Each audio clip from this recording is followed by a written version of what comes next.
आदाब बांग्लादेश में एक बार फिर खुशामदीद। सेनेट अपनी जगह सेट हो गई अल्हम्दुलिल्लाह। जो लोग कहते थे कि सेनेट का इलेक्शन नहीं होगा वो नाकाम हुए। वज़ीर आज़म साहब ने भी ये फरमाया कि जो लोग ये सारी बातें करते थे वो आज नाकाम हुए, सेनेट का इलेक्शन हो गया और जी भुट्टो जी बेनज़ीर के नारे खूब लगे वहाँ पे जैसा कि तवक्को थी। वो लोग जो एक अरसे से तब्दीली की बातें कर रहे थे वो कहाँ रह गए, वो तब्दीली क्या हुई? बहुत से लोग मिल गए पीपल्स पार्टी के साथ, बहुत से लोग गवर्नमेंट के साथ मिल गए, जो ना मिले वो इररेलेवेंट हो गए और जो लोग सियासत से बाहर थे असेंबलियों से बाहर थे वो अभी बाहर हैं।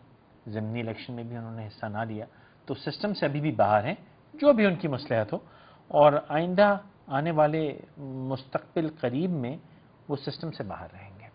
ये पीटीआई का कहना कि जरदारी साहब के होते हुए इलेक्शन जो हैं वो अनबायस्ड या फेयर नहीं हो सकते, तो ये जिसको मजाकन कहते हैं कि तो ना करने वाली बात है, क्योंकि जरदारी साहब तो इंशाअल्लाह ताला कहीं नहीं जा रहे।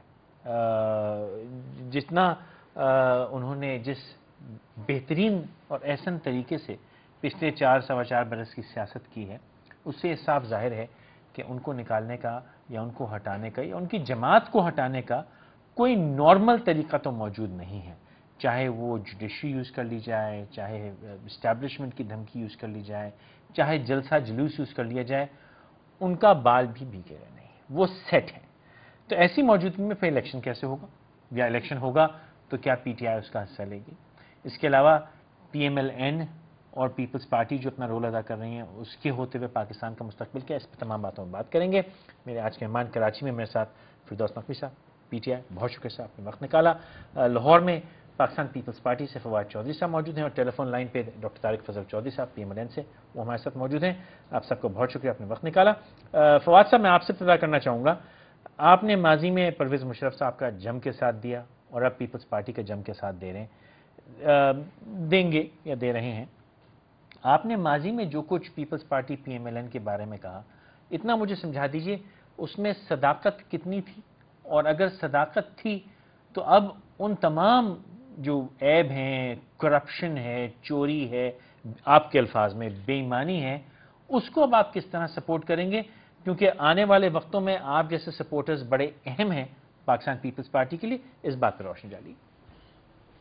नहीं फैसल, बात यह है कि हमारी जो मेरी तनकीद रही है गवर्नेंस के हवाले से, मईशत के हवाले से, वो एक रात में तो मैं नहीं कहूँगा कि वो सब कुछ ठीक हो गया और अचानक क्योंकि मैं शामिल हो गया हूँ तो दूध शहद की नहरें बहना शुरू हो गई हैं। लेकिन आपने, हमारे यहाँ इम्परफेक्ट वर्ड है, आपने परफेक्ट, आपको नहीं चीज़ें मिलती हैं, आपने एक चॉइस करनी होती है। अब चॉइस आपकी ये है कि देखिए, मैं परवेज़ मुशर्रफ साहब के साथ था, परवेज़ मुशर्रफ साहब पाकिस्तान नहीं आ रहे, अगली आपने पॉलिटिक्स करनी है। पीटीआई, पीपल्स पार्टी, मुस्लिम लीग नून, आपने इसमें से चॉइस करनी है। मैं अपने ज़ाती तौर के ऊपर एक प्रोग्रेसिव, मॉडर्न और लिबरल पाकिस्तान का आइडियोलॉजी पे यकीन रखता हूँ। मेरी आइडियोलॉजी के सबसे नज़दीक पार्टी पीपल्स पार्टी है और मेरे ख़ानदान का भी चूँकि पहले ताल्लुक पीपल्स पार्टी से रहा, मेरा कंफर्ट लेवल वहाँ पर है। और आपने एक मेन स्ट्रीम पॉलिटिक्स के अंदर आना है और आपने एक बुनियादी पार्टी के ऊपर बात करनी है। गवर्नेंस के इश्यूज अभी हैं, लेकिन मुझे यूँ लगता है कि हम जैसे लोग जो तनकीद करते हैं, जो बात कर सक रहे हैं, उनकी आने से पीपल्स पार्टी जैसे जो बड़ी पार्टियां हैं उनको फायदा भी हो सकता है। ये तो मैं नहीं कहता कि हम कोई बड़े अहम लोग हैं या शायद कोई हम बदल देंगे, लेकिन ये जरूर है कि हम आकर के जो मुस्बत तनकीद है उसकी भी रवाज डाल सकते हैं पार्टीज में। और जहां तक ताल्लुक है पीपल्स पार्टी को, इसके अलावा पाकिस्तान में अकलियतों के ऊपर जुल्म होता है, कौन सी पार्टी खड़ी होती है? पाकिस्तान में वीकर जो ग्रुप्स हैं उनके लिए कौन सी पार्टी खड़ी होती है? पाकिस्तान में जो एक लिबरल, प्रोग्रेसिव और मॉडर्न पाकिस्तान की तरफ कोई बात करता है तो वो पीपल्स पार्टी करती है। फवाद साहब, आपने तमाम बातें बिल्कुल बजा फरमाई, मैं 100% आपसे मुत्तफिक हूँ, कोई भी इख्तलाफ नहीं कर सकता, लेकिन आपने माजी में पीपल्स पार्टी की सिर्फ गवर्नेंस नहीं, उनकी चोरी, बदउनवानी, बेईमानी, करप्शन, मुल्क की तबाही, इन तमाम चीजों पर भी बड़ी खुल के आपने रोशनी डाली थी और आपने मुल्क के इन खस्ता हाल पे भी आपने उन्हीं को जिम्मेदार ठहराया था। उसके बारे में क्या फरमाएंगे? नहीं, मैंने ये जो मेरे तनकीद है, अगर आप देखेंगे वो गवर्नेंस के ऊपर रही है। گورننس کے اوپر تنقید، جیسے میں نے آپ کو ابھی بھی عرض کیا، کرپشن پہ آپ ان کو ذمہ دار نہیں ٹھہراتے؟ ہمیں جو ہے وہ اوپر کرنا چاہیے۔ کرپشن پاکستان کا مسئلہ ہے، کرپشن کے ایلیگیشن پاکستان میں کس کے اوپر نہیں ہے؟ مجھے جو ہے وہ کرپشن کے ایلیگیشن سب کے اوپر ہے۔ مسئلہ یہ ہے کہ پیپلز پارٹی میں جب آپ ان سے بات کرتے ہیں وہ کہتے ہیں یار آپ نے 11 سال ہمیں جیل رکھ لیا، 5 لوگوں کی آپ نے لاشیں لے لی، ابھی بھی آپ کا احتساب ختم نہیں ہو رہا، تو ہم کیا کریں؟ اب اگر آپ کا عدالتی نظام اس کو سپورٹ نہیں کر رہا، دیکھیے بات یہ ہے کہ آپ بڑے قابل احترام ہیں، لیکن دیکھیے بات پارٹی چینج کرنے سے چیزیں، پہلے تو یہ بتائیے 5 لاشوں میں حکومت پاکستان کے ذمے کتنی آتی ہیں؟ ایک طرف ہمارے بھائی فیصل قریشی صاحب لفظ انشاءاللہ استعمال کر لیتے ہیں، زرداری صاحب جو میرے خیال سے بہت سارے پاکستانیوں کا دل انہوں نے آج اس لفظ کے ساتھ توڑ دیا ہوگا۔ آپ مجھے بتائیے، مجھے بتائیے مرتضی بھٹو کا کیس کس کی حکومت تھی؟ کیوں نہیں آج تک آصف زرداری صاحب، فاروق لغاری ایک منٹ میری بات مکمل کرنے دیے، پھر جواب ایک ایک کر دیں، میں آرام سے بات کریں گے، کوئی اس پہ میری بات مکمل ہے۔ دیکھیے نہیں، میں دیکھیے حکومت بے نظیر بھٹو وزیر اعظم تھی، اس خون میں تو پی ٹی آئی کا، اچھا ارے بھائی پی ٹی آئی کا کہاں سے کچھ آئے گا؟ پی ٹی آئی تو کہیں آس پاس، پولیس کے آئی جی پولیس جو تھے سڈل صاحب تھے، جنہیں حکم نامہ ملا انہی نے پولیس کو ڈپلوئی کیا، جیسے ہی ان کو ہوا زرداری صاحب نے ان کو نواز دیا، اور آپ یہ کہتے ہیں کہ جناب علی اس میں ہاتھ کسی اور کا ہاتھ ہے۔ شاہ نواز بھٹو صاحب کا مجھے قطع کلامی کرنے دیجیے۔ یہ جو فاضل صاحب یہ لاشیں اور یہ جو ایموشنل قوم کو ایک بلیک میل ہے، اس کو چھوڑیے۔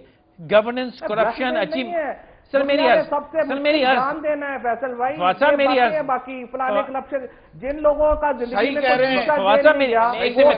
انتقام لے رہے ہیں پورے ملک سے، ساری عمر سارے خاندان جیلوں میں گزار لے، جنہوں نے پورا خاندان ذبح کرا لیا، وہ انقلاب کی پارٹی نہیں ہے، وہ تو کرپشن کی پارٹی کہتے ہیں انتقام لیا جا رہا ہے۔ ڈاکٹر طارق صاحب، طارق صاحب السلام علیکم۔ جی وعلیکم السلام۔ طارق صاحب، یہ جو بحث چھڑ گئی بلا وجہ کہ پاکستان پیپلز پارٹی کی گورننس اور اس کی کرپشن، فواد صاحب کہتے ہیں کہ بھائی الزامات تو ہر کسی کے اوپر ہیں، آپ پہ بھی آج کل بڑے الزامات ہیں، اور آپ اس بات سے اتفاق کرتے ہیں کہ الزامات تو ہر کسی پہ ہیں، اس سے فرق کیا پڑتا ہے؟ بسم اللہ الرحمن الرحیم۔ دیکھیں اصل بات یہ ہے کہ فواد صاحب میرے بڑے اچھے قابل احترام ہیں، میرے دوست بھی ہیں۔ میرے لیے بہرحال میں اگر ان کی جگہ اپنے آپ کو رکھ کے سوچوں تو میرے لیے بڑا ہی عجیب ہوگا کہ میں ایک ایسی جماعت میں شامل ہو جاؤں کہ میرا یہ خیال ہے کہ جس کے بڑے کھلے انداز سے میں اسے بقیہ دیتا رہا ہوں، اور اس ماضی قریب میں کوئی ایسا قدم، کوئی ایسا اسٹیپ پاکستان پیپلز پارٹی کا نہیں ہے کہ جو بیڈ گورننس کے حوالے سے ہو، کرپشن چارجز کے حوالے سے ہو، اطلبہ پروری کے حوالے سے ہو، مہنگائی دور کرنے کے حوالے سے ہو، کوئی بھی انہوں نے کوئی ایسی چیز سوائے اس سے کہ ابھی اسمبلی سینٹ میں انہوں نے ایک اکثریت لی ہے اور کوئی ان کی اچیومنٹ نہیں ہے۔ تو یہ ہے کہ اس کو ڈیفینڈ یہ خود ہی کر سکتے ہیں، ان کا ذاتی فیل ہے، میرے خیال ہے اس سے ہمیں بات نہیں کرنی ڈاکٹر صاحب یہ تو بہت بڑی اچیومنٹ ہے سینٹ میں کیا کہتے ہیں میجورٹی لے لینا، لیکن وہ سینٹ میں میجورٹی لے لینا، پہلی بات یہ ہے سینٹ کی سیٹیں آپ کو پتہ ہے کہ وہ پروونشل اسمبلی سے آتی ہیں، لیکن میں عوام کی کوئی مسئلہ حل کرنے کے حوالے سے، پاکستان کے مستقبل کو کوئی محفوظ بنانے کے حوالے سے، لوگوں کی زندگی میں خوشحالی لے کے آنے کے حوالے سے یہ بات کی ہے کہ ان کی کوئی اچیومنٹ نہیں ہے، بلکہ الٹا جو تنزلی کا ڈیٹیریشن کا عمل ہے وہ مسلسل جاری ہے۔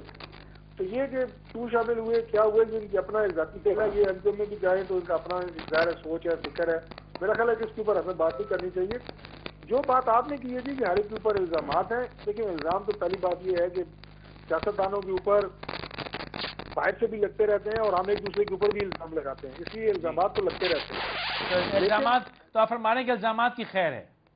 نہیں، میں یہ نہیں کہہ رہا الزامات کی خیر ہے، آپ میرے یا تو مجھے بات پوری کرنے میں یا میرے الفاظ نہ ڈالیں۔ فرمائیے۔ میں نے یہ نہیں کہا کہ الزامات کی خیر ہے، میرا خیال ہے یہ میں نے بالکل بھی نہیں کہا، میں تیسری دفعہ اس کی ترکیب کر دوں۔